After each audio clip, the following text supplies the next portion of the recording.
31 years old and still unmarried. Selmira laughed loudly as crystal glasses clinked around the ballroom. At this point, father should simply donate Eudora to a convent. Oh dear. Soft laughter spread across the table. Eudora lowered her eyes quietly while pretending not to hear the humiliation. Then Callista suddenly stood up with excitement sparkling across her face. Oh, Eudora, I nearly forgot. You still have not admired my engagement She ring said properly. dramatically. The youngest sister walked proudly across the ballroom and stretched her hand directly before Eudora's face beneath the chandelier light. A massive diamond sparkled on her finger, surrounded by tiny sapphires. Several guests gasped immediately. Phineas spent nearly £5,000 on it. My goodness, look at that diamond. Though I suppose engagement rings are rather unfamiliar to you, dear sister. It is very beautiful, Callista. Do not lose hope, Eudora. Perhaps someday a lonely old widower may still choose you. Even more laughter filled the ballroom. Selmira nearly choked on her wine, laughing, while Lord Cedric slowly raised his glass. All my daughters brought honor to this family, He declared coldly. Then his eyes shifted toward Eudora. except one. The ballroom suddenly fell silent. Eudora felt humiliation burn across her face as every guest turned toward her. And just as she slowly pushed back her chair to leave the room, the enormous Grace, ballroom Duke doors Alaric burst open. Ravenshade. A royal servant's voice thundered across the estate. His Grace, Duke Alaric Ravenshade. The entire ballroom froze. But before we continue, if you enjoy emotional royal dramas filled with betrayal, heartbreak, jealousy, and powerful revenge, make sure you like this video and subscribe to the channel. And if you truly want to support the channel, you can use super thanks below. Your support helps us continue creating these unforgettable stories for you every single day. Now, Let us so begin. You are not alone. Eudora Walecrest stood near the long dining table, balancing a silver tray filled with warm blackberry tarts, while laughter echoed through the drawing room behind her. The scent of roasted duck, buttered potatoes, and cinnamon wine drifted through the crowded halls as servants hurried between guests wrapped in velvet coats and pearl-covered gowns. Nobody noticed the eldest daughter of the house carrying empty glasses except to ask her for something. Miss "More tea, Miss Walecrest?" please. The old countess asking the question did not even realize she was speaking to the daughter of the manor instead of a servant. Eudora smiled gently and poured the tea anyway. Across the room, Selmira sat proudly beside Lady Rowena, discussing silk fabrics recently imported from Paris, while Callista laughed loudly over a story involving a young officer desperate to court her. Their expensive jewelry reflected against the candlelight hanging from the crystal chandeliers above. Eudora listened quietly while standing near the wall, her plain dark blue gown making her nearly invisible among the brighter colors surrounding her. 3 years earlier, she would have been seated beside her sisters. 3 years earlier, men had asked for introductions during every social gathering. Now, people looked past her, as though she had slowly faded into the wallpaper of the estate itself. The Walecrest Manor stood as one of the grandest aristocratic homes in Northumberland, with towering marble fireplaces, endless corridors lined with golden portraits, and polished black staircases curving beneath painted ceilings. Lord Cedric guarded the family reputation with almost religious obsession.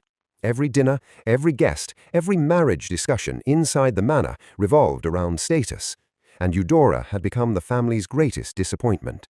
At 31 years old, she remained unmarried. In Victorian society, that truth followed her everywhere. During church visits, women lowered their voices the moment she passed. Younger girls secretly studied her with nervous pity, as though she represented a terrible future waiting for them if they failed to marry in time. Older women were crueler. She was beautiful once, Eudora overheard one woman whisper after Sunday service. "It is sad what age does to a woman's chances," another replied quietly. Eudora continued walking as though she had heard nothing. Pain had become something she carried silently. That afternoon, while guests continued drinking wine inside the drawing room, Eudora slipped into the kitchen, where the atmosphere felt warmer and kinder. Fresh bread cooled beside the windows, while cooks stirred thick onion soup inside steaming iron pots.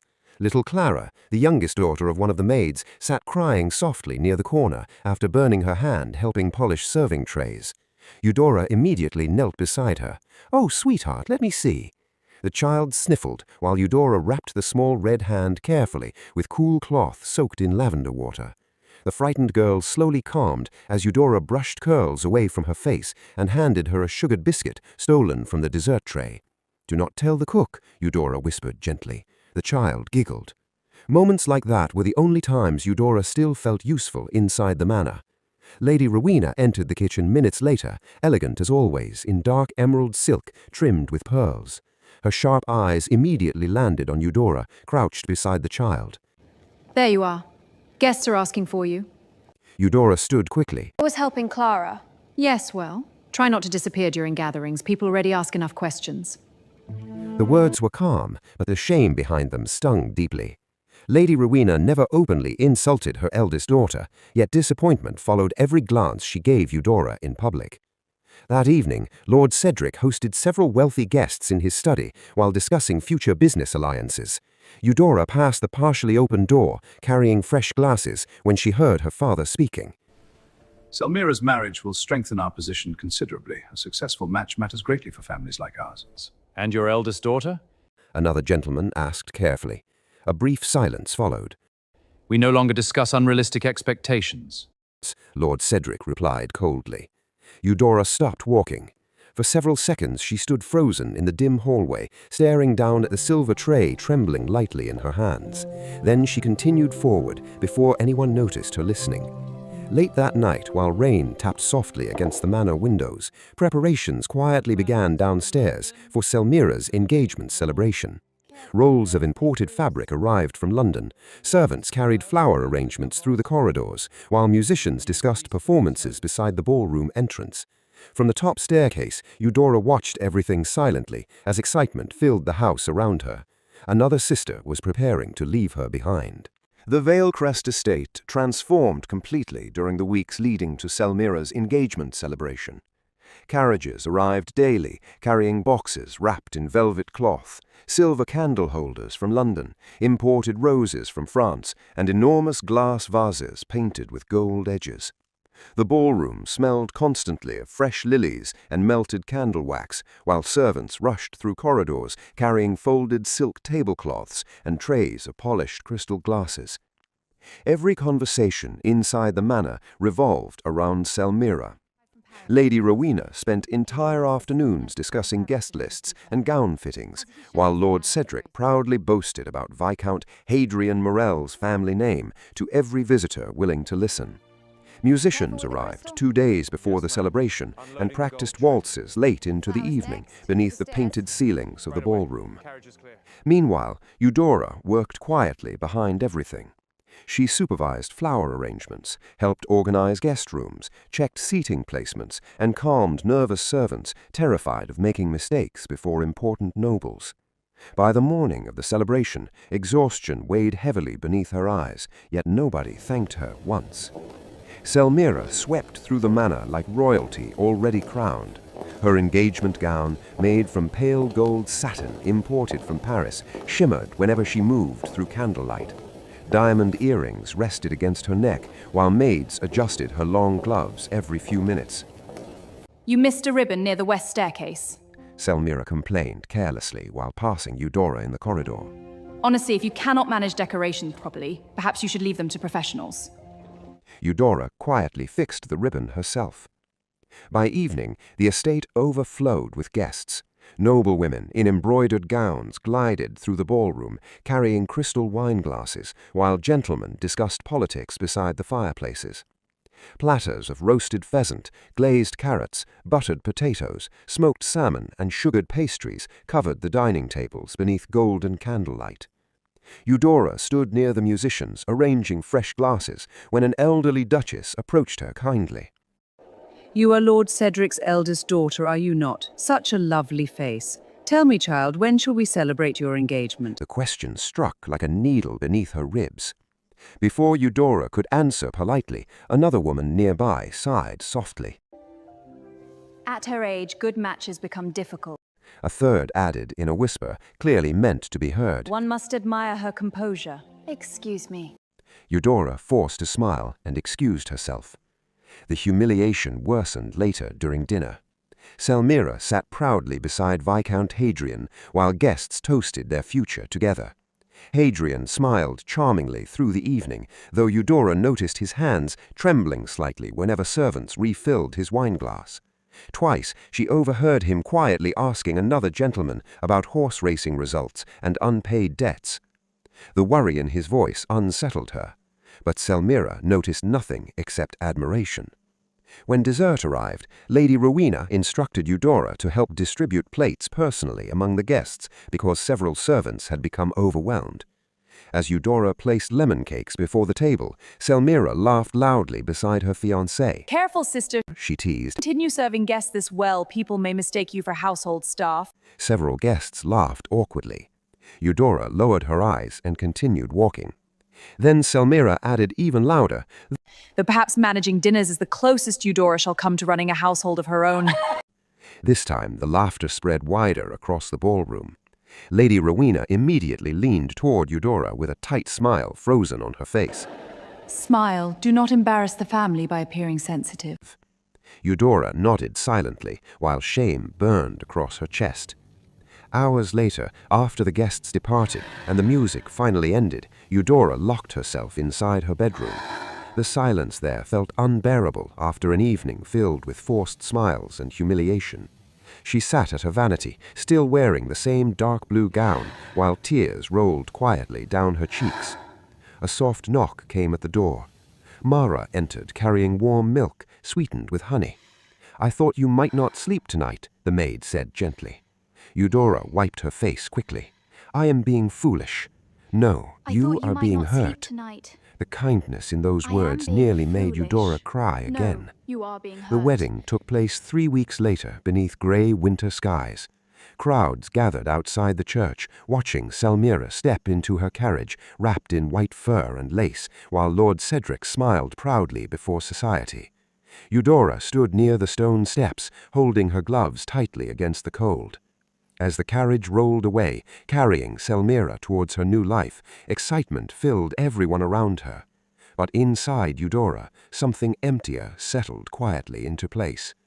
For the first time, she no longer felt like part of the family she lived among. Long before silence settled permanently inside Eudora Valecrest, there had once been laughter. At 22, she moved through the gardens of the Valecrest estate with warmth in her eyes and excitement in her voice. She played piano in the evenings beside open windows, while summer air carried the scent of roses through the manor halls. During dinners, she spoke freely about poetry, philosophy, and politics, often surprising guests with her intelligence. That was before Thomas Everwin entered her life. Thomas first arrived at the estate, accompanying a professor invited by Lord Cedric for business discussions regarding agricultural investments. Unlike the nobleman Eudora usually met, Thomas carried no arrogance around him. He spoke calmly, listened carefully, and treated every servant with quiet respect. Their first conversation lasted nearly an hour beside the library fireplace. By the second week, they were exchanging books. By the third, Eudora found herself waiting each afternoon for his visits without admitting why. Thomas understood parts of her nobody else noticed. While society cared only about beauty and marriage prospects, he admired her thoughts, her curiosity, and the softness hidden beneath her composed manners. They spent long afternoons walking near the lakeside, discussing literature while fallen leaves drifted across the water. Sometimes he played violin softly inside the music room, while Eudora accompanied him on piano. For the first time, she felt chosen for who she truly was. Even Mara noticed the difference. "You smile again," the maid whispered once while helping Eudora prepare for dinner. Eudora blushed immediately.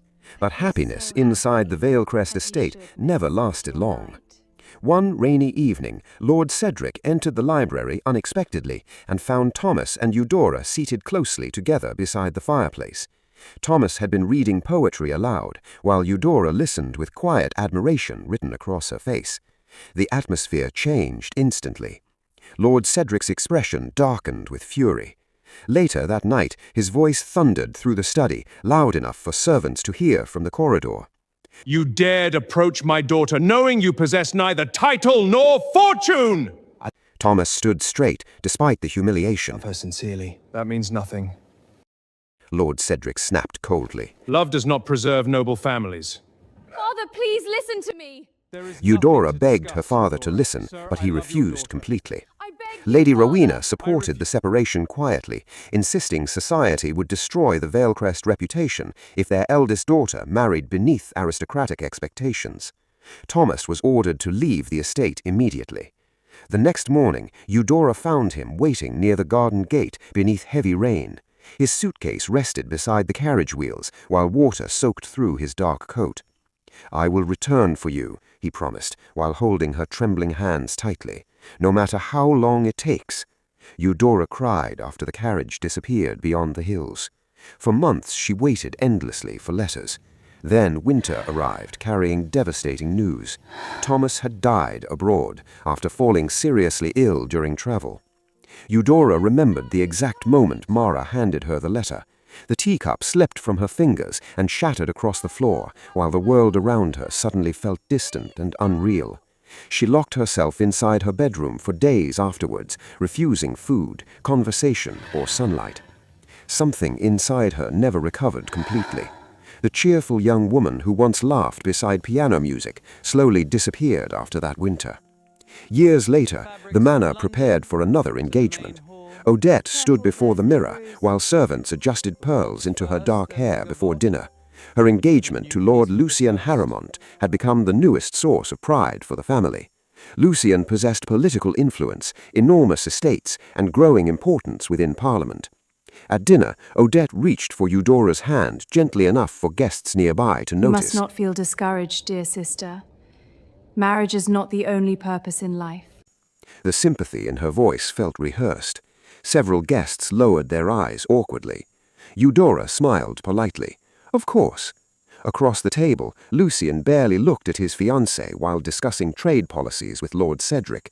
Throughout the evening, his attention remained fixed on political matters instead of Odette herself. Later that night, Eudora passed the drawing room and overheard Odette speaking quietly. "You missed supper entirely yesterday," Odette complained softly. I had meetings. "I had meetings," he answered without emotion. You always have You meetings. always have meetings. And You you always always seek seek unnecessary reassurance. The coldness in his voice silenced the room. Eudora walked away before hearing more. For the first time, she noticed uncertainty beginning to appear beneath Odette's perfect smile. Callista Valecrest had grown up hearing compliments so constantly that she no longer noticed when she insulted people. From childhood, guests praised her beauty openly before she even entered rooms. By 19, she moved through the Valecrest estate with the confidence of someone who believed admiration belonged to her naturally.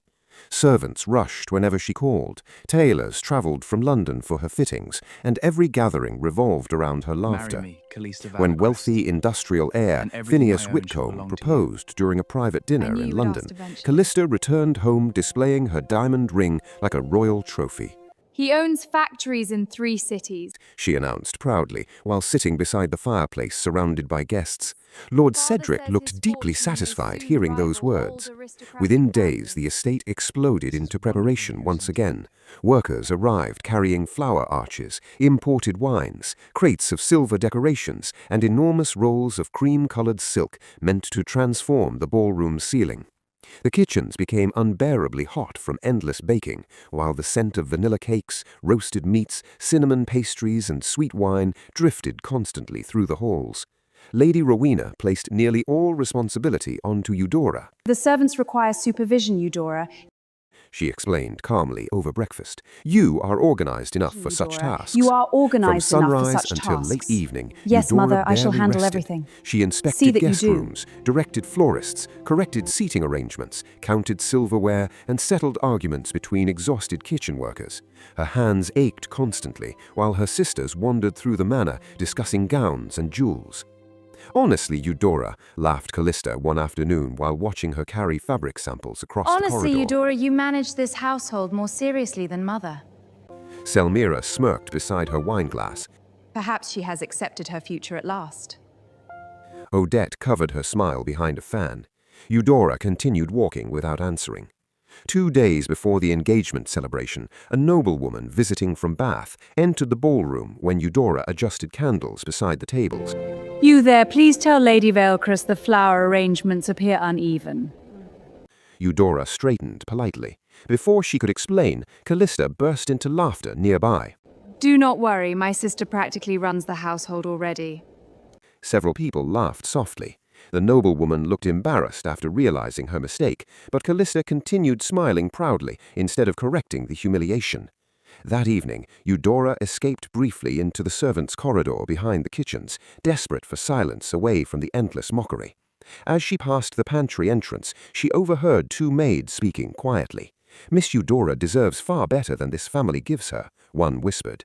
"She is the only one who thanks us," another replied. "The others barely notice we exist." Eudora stopped walking. For several seconds she stood silently, listening, while emotion tightened painfully inside her chest. Even servants saw the cruelty her own family ignored. Later that night, while carrying fresh linens upstairs, she paused outside Lord Cedric's study after hearing her name spoken inside. Once Callista marries, it may be best for Eudora to relocate permanently to Aunt Theodora's countryside property. Lady Rowena sighed softly. People have begun asking questions. She embarrasses the family simply by remaining here unmarried. The words hollowed something inside her. During the engagement dinner, hundreds of candles illuminated the ballroom, while musicians played softly beside the marble staircase. Guests filled their plates with roast duck glazed in honey, creamy potatoes, buttered carrots, oysters served on silver trays, and warm berry pastries dusted with sugar. Callista raised her wineglass proudly beside Phineas. 2 successful marriages, She announced brightly. perhaps not Selmira for laughed everyone. immediately. Several guests exchanged uncomfortable glances. Odette tilted her head toward Eudora with false sympathy. Do not look so miserable, sister. Some women simply are not destined. Even Phineas smiled awkwardly. Eudora felt humiliation burn through her body, while laughter spread around the table again. Without speaking, she stood and walked out of the ballroom. Cold rain struck her skin the moment she stepped outside into the dark gardens. Her breathing became uneven as tears mixed with rainwater across her cheeks. She pressed trembling hands against her mouth, trying desperately to remain quiet beneath the storm. Then, suddenly, through the sound of rain, carriage wheels echoed loudly across the front driveway of the estate. Eudora slowly lifted her head toward the entrance gates. Across England, the name Alaric Ravenshade carried the kind of power that made men lower their voices during conversation. His estate stretched across counties filled with forests, horse farms, factories, and shipping ports that brought enormous wealth into the Ravenshade family every month. Politicians requested his support carefully. Bankers treated him with caution. Even noble families older than his own respected the influence he carried inside Parliament and London society. At 37 years old, Duke Alaric Ravenshade had become the wealthiest duke in England, yet people feared him almost as much as they admired him. Inside Ravenshade Manor, silence followed him constantly. The enormous estate overlooking black cliffs near the northern coast felt more like a fortress than a home. Dark wood halls, towering fireplaces, and endless portraits lined the mansion, while servants moved carefully through corridors, avoiding unnecessary conversation whenever the Duke walked past. Alaric rarely smiled anymore. Most evenings, he sat alone inside his private study, surrounded by ledgers, business documents, and untouched glasses of whiskey, while rain battered against the tall windows overlooking the sea. Invitations to balls, dinners, and royal gatherings piled unopened across his desk. Romance no longer interested him. Years earlier, London society had celebrated his relationship with Lady Vivian Ashbourne like a fairy tale. Vivian possessed extraordinary beauty that captivated every ballroom she entered. Men admired her openly, while women copied her gowns and hairstyles. Beside Alaric, she appeared destined to become one of the most admired duchesses in England. At first, Alaric truly believed she loved him. He gifted her rare jewels, financed repairs to her family estate, and spoke openly about marriage before aristocratic society. Newspapers constantly praised the future union between Ravenshade wealth and Ashbourne beauty. But beneath Vivian's graceful smiles lived ambition colder than love. Months before their official engagement announcement, Alaric discovered letters hidden inside her writing desk, revealing a secret relationship with another nobleman, Lord Damien Whitmore. The affair had continued for nearly a year, while Vivian publicly pretended devotion to the Duke. The betrayal itself wounded him deeply. The humiliation afterward destroyed something inside him completely. Rumors spread across London within days. Noblewomen whispered behind fans during operas, while gentlemen exchanged quiet jokes at private clubs. People pitied the powerful Duke, fooled by a beautiful woman chasing his fortune. What hurt most was discovering Vivian never denied it privately. You were security, Alaric. She told him coldly during their final confrontation. Damien was passion. After everything Alaric I gave never you... forgot those words. Afterward, he withdrew emotionally from society almost entirely. Women continued pursuing him constantly, but he no longer trusted charm, beauty, or affection offered too easily. At royal banquets, ambitious mothers pushed their daughters toward him desperately, while young noble women laughed too loudly around him, hoping for attention. He responded with polite distance every time. Many women called him cold. Others called him heartless. The truth was simpler. Alaric no longer believed love existed without selfishness hiding behind it. One snowy evening, Dowager Duchess Isolde Ravenshade entered his study carrying a silver tray with roasted lamb, buttered bread, and steaming black tea, after noticing he had skipped supper again. You cannot spend your life hiding from people forever, she said quietly, while setting the tray beside the fireplace. Alaric continued reading correspondence without looking up. I am not hiding. You have attended 3 social events in 2 years. I attended enough for a lifetime before that. Isolde studied her son carefully. The sharpness in his face had hardened over the years, while exhaustion lingered constantly beneath his eyes. She betrayed you, but not every woman is Lady Vivienne. Alaric finally looked toward the rain-covered windows. Most are better at hiding it. The Dowager Duchess sighed sadly. More than anything, she feared her son would die emotionally alone inside the enormous Ravenshade estate, surrounded only by wealth and bitterness. Days later, a formal invitation arrived from Lord Cedric Valecrest, requesting Alaric's presence at Callista Valecrest's engagement celebration. Under ordinary circumstances, he would have ignored it like countless others, but Lord Cedric possessed growing influence among several industrial investors connected to Ravenshade shipping routes. Refusing entirely could create unnecessary tension. Alaric stared at the invitation for several long moments before finally placing it aside. "You intend to go?" You intend Bernard to attend the Holomere, celebration, his longtime Your Grace? butler, asked carefully. For one evening. "For one Nothing evening," more. Alaric replied flatly. "Nothing more." The night of the celebration arrived wrapped in cold rain and heavy fog.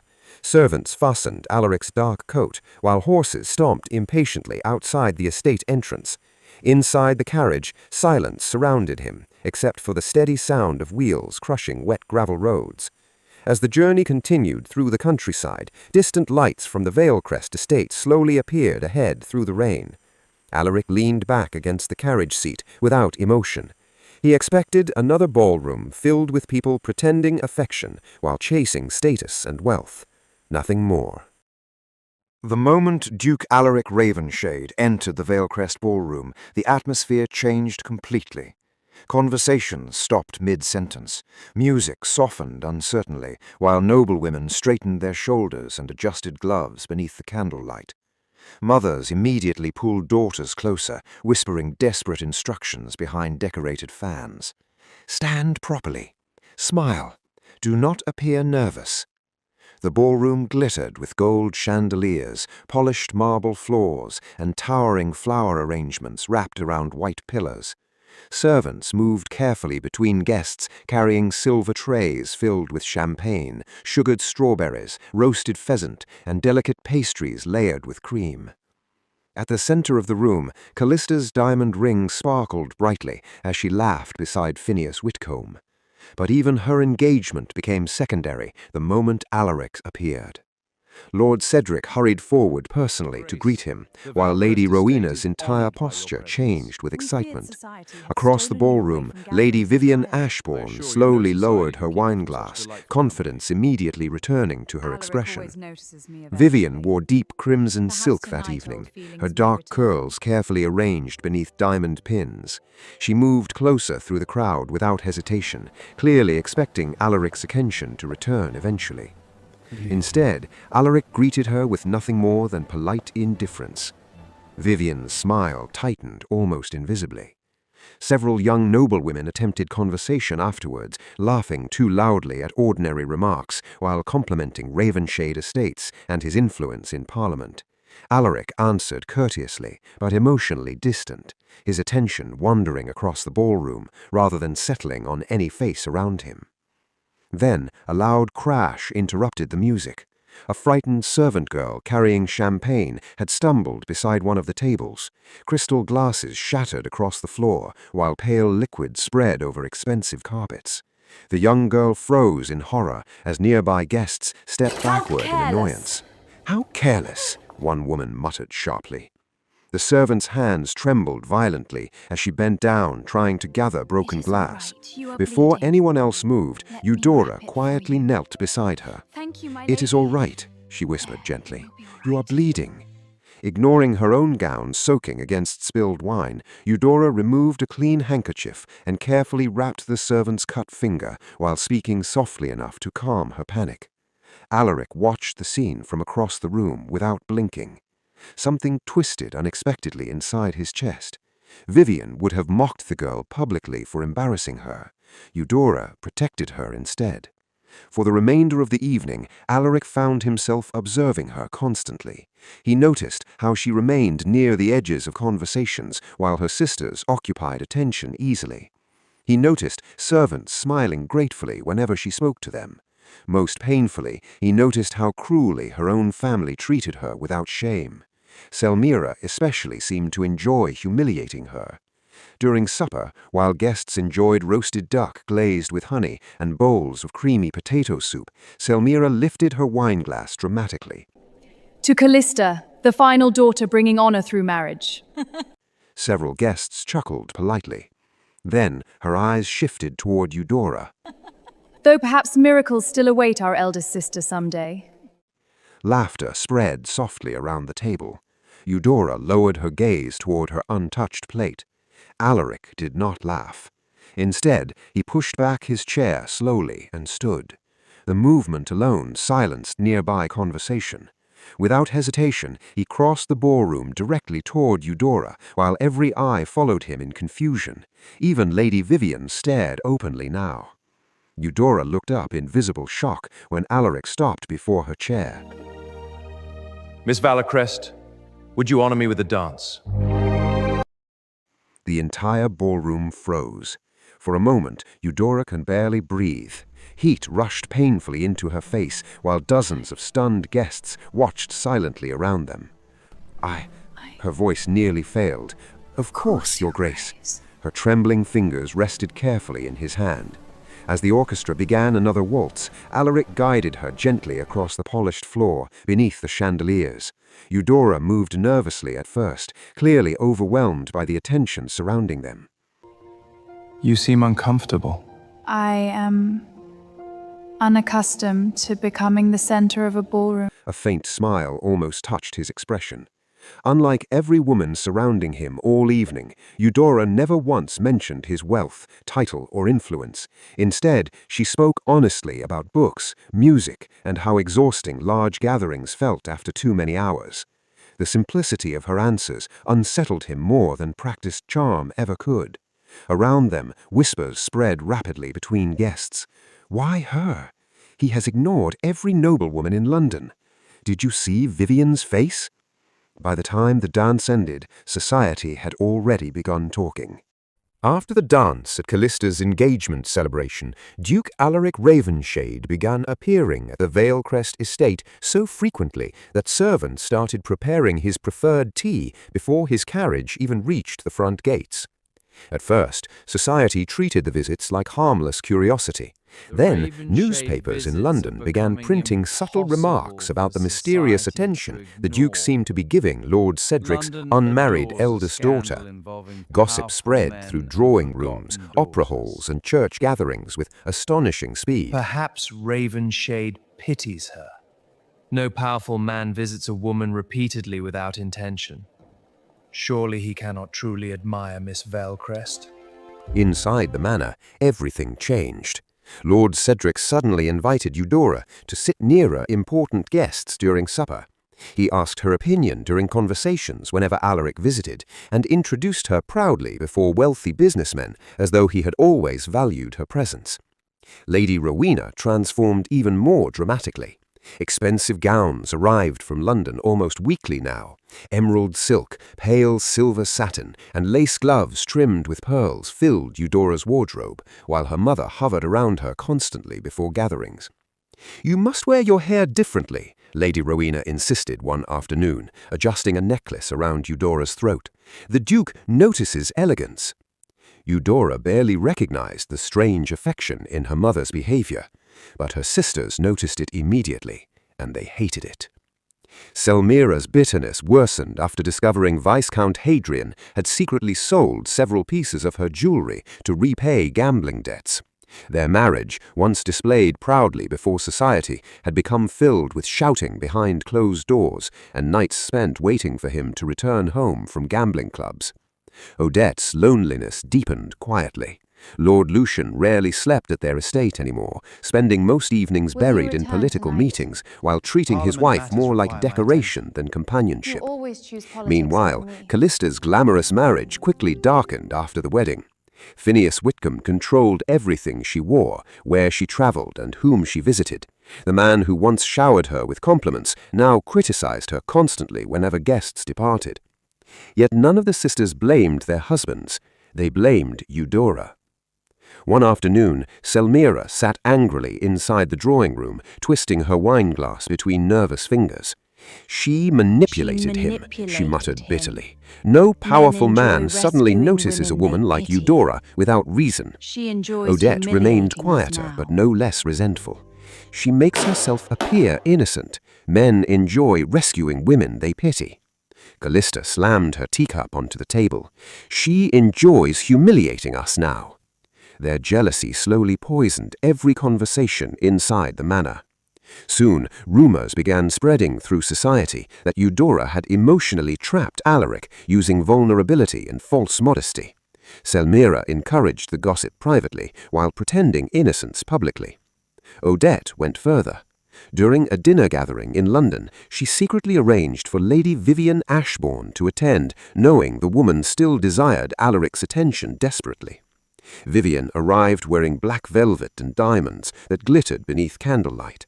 Throughout the evening she laughed softly beside Alaric, touching his arm occasionally while speaking about old memories they once shared. Eudora watched quietly from across the room, feeling something painful tighten inside her chest. Then Vivian leaned closer toward Alaric and murmured, "You were happier before becoming so serious." Alaric's expression hardened instantly. "No, I was simply more foolish."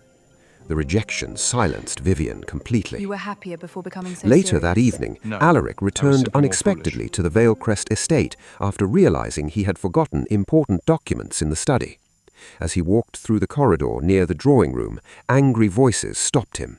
Selmira's voice carried clearly through the partially open door. She is embarrassing herself chasing him." Callista laughed At her sharply. age, she would At cling her to age, any she would wealthy cling to man any showing wealthy man interest. showing interest. Odette added once he quietly, grows bored, "Perhaps once things he may grows finally bored, return to things may normal." finally return to normal." Alaric's jaw tightened. Without hesitation, he pushed the door open. The sisters froze immediately.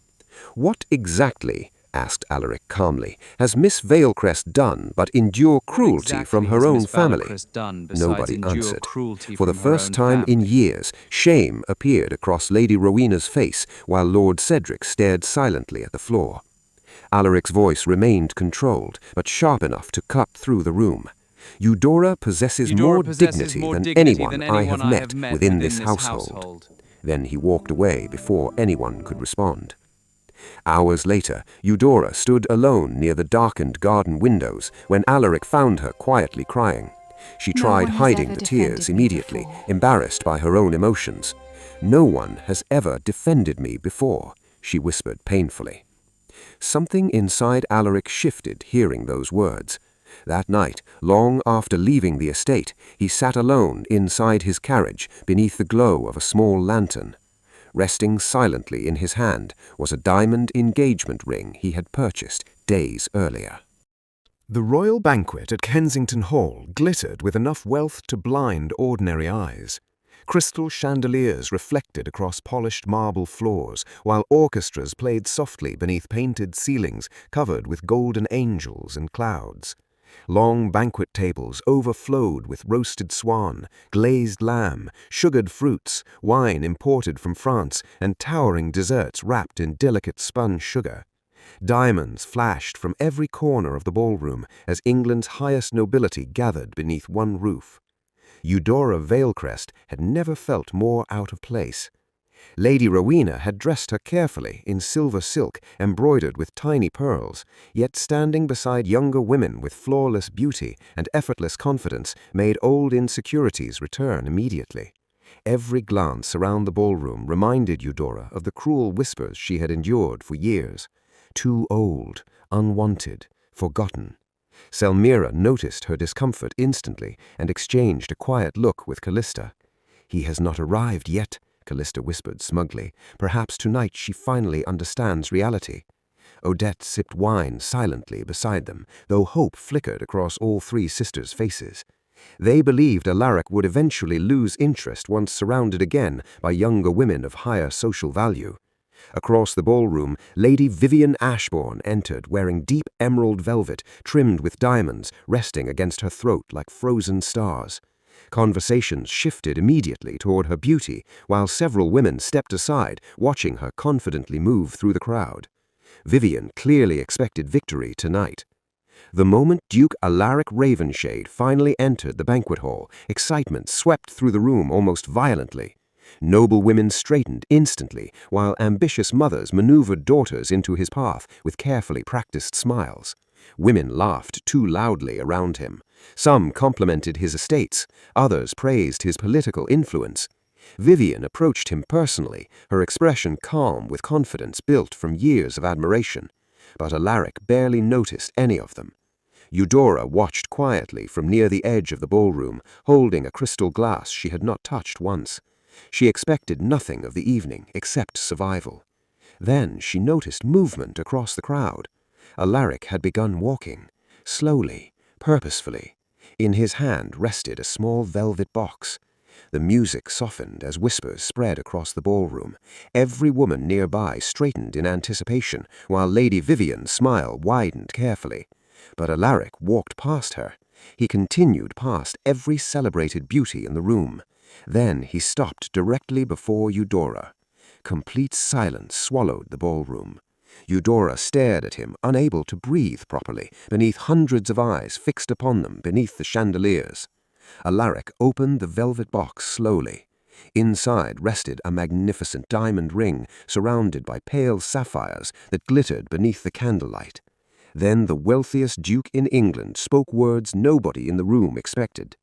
"Miss Eudora Vailcrest," he said calmly, his voice carrying across the silent hall, "I have spent years surrounded by people who valued beauty, status, and wealth above character." No one moved. Alaric's eyes never left Eudora. "But you possess something far rarer than beauty. You possess kindness without selfishness, dignity without pride, and loyalty without expectation." Eudora felt tears burning immediately behind her eyes. "You treated servants with more respect than most nobles treat family," he continued softly. "You remained gentle after enduring cruelty that would have hardened many hearts."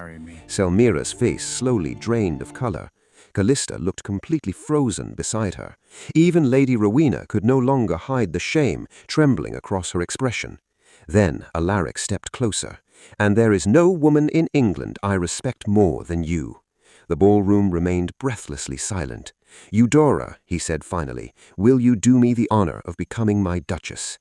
A broken sob escaped her before she could stop it. For several seconds, Eudora could not answer because years of humiliation, loneliness, and heartbreak crashed against her chest all at once.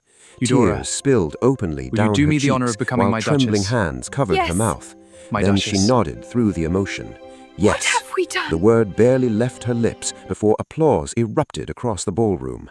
Lady Vivian turned away in humiliation, while whispers exploded through society within minutes. Selmira stared at her sister like a stranger. Callista lowered her eyes completely for the first time in years. Lord Cedric was stunned beyond speech, but Lady Rowena's expression carried something heavier than shock. Regret. Real regret. Years passed after that night. As Duchess of Ravenshade, Eudora became beloved throughout England, not because of her title, but because of the kindness she carried into it. She visited hospitals quietly, treated servants with warmth, remembered workers by name, and opened Ravenshade estates to struggling families during harsh winters. People admired her because her goodness felt genuine. Meanwhile, her sisters' perfect lives collapsed completely. Hadrian's gambling debts destroyed Selmira financially before disappearing publicly with another woman. Odette's lonely marriage became cold and loveless, while Lucian buried himself in politics and scandal. Callista's controlling husband turned crueler with every passing year until society itself began to whisper about their unhappy household. One winter afternoon, years later, 3 familiar carriages arrived outside Ravenshade Estate, carrying women who once mocked Eudora mercilessly. Their expensive gowns were older now. Their faces carried exhaustion instead of pride. Inside the grand drawing room, Eudora received them calmly beside the fireplace as snow fell softly beyond the windows. None of her sisters could meet her eyes easily anymore.